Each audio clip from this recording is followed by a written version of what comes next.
Well, for a closer look at the U.S. Postal Service, I spoke to Gordon Glazer. He's a senior consultant at Shipware and their USPS specialist. He begins by explaining why we're facing all these delays right now. We're dealing with unprecedented volumes in the industry today. So what we saw in the first 5 months of the pandemic was about 5 years of economic growth that happened in the first 5 months. It put an incredible strain on the networks, on people, on equipment, and on capital as all the consolidators and major carriers that basically expanded their 5-year plans as quickly as possible. And for the most part, they've been doing it. But what happened was all the other carriers put limitations on the volumes as we ran into the busy Q4 and actually towards the end of Q3. And the only carrier that didn't was the Postal Service. So they were left as the carrier of last resort.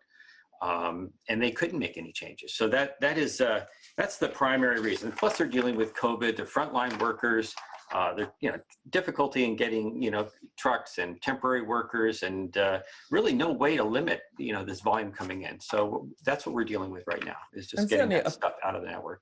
And it certainly did seem to be a perfect storm between the elections and the holidays and the pandemic. My heart really does go out to people working at the USPS. So what about these other carriers, your Amazons, your FedEx, your UPS? How did they manage this workload? Well, they were able to limit volumes, and they stopped taking on new business. As an independent companies, they had the ability to set policies and not have interference from political influences. And they could just flat out go out and get it done.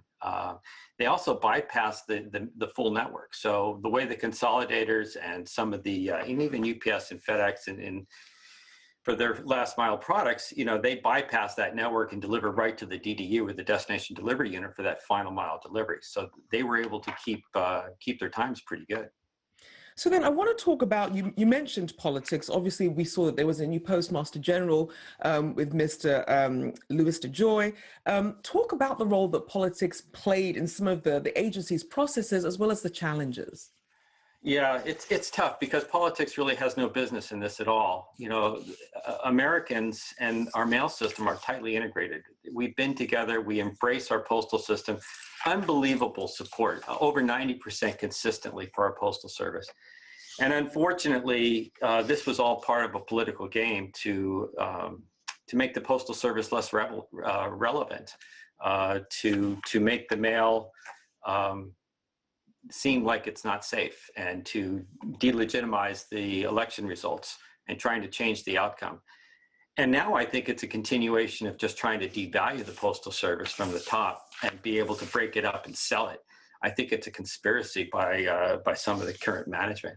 And I want to reiterate, I have tremendous admiration and support for the 644,000 American postal workers that have worked their tails off during a very difficult time to deliver for us. They are heroes, and they should be recognized as such. And behind them, there's another 8 million Americans that support the logistics network and services within our country that work and integrate with postal workers. So it's a huge population that's working to deliver for us.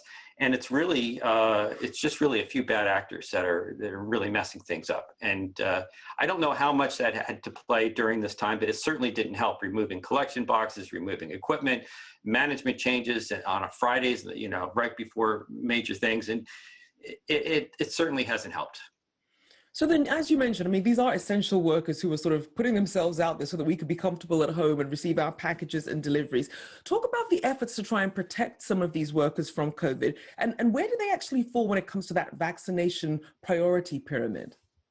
Well, they're considered frontline workers, but unfortunately in this country under the previous administration, the rules were not consistent. They were pushed out to the states. So each state, is kind of doing their own thing. In California, where I live, I think the postal workers and all logistics workers kind of fall into the next tier. But California, they made it age-based instead of needs-based. So there's different rationales on how to deal with this. But so each state is actually handling it different.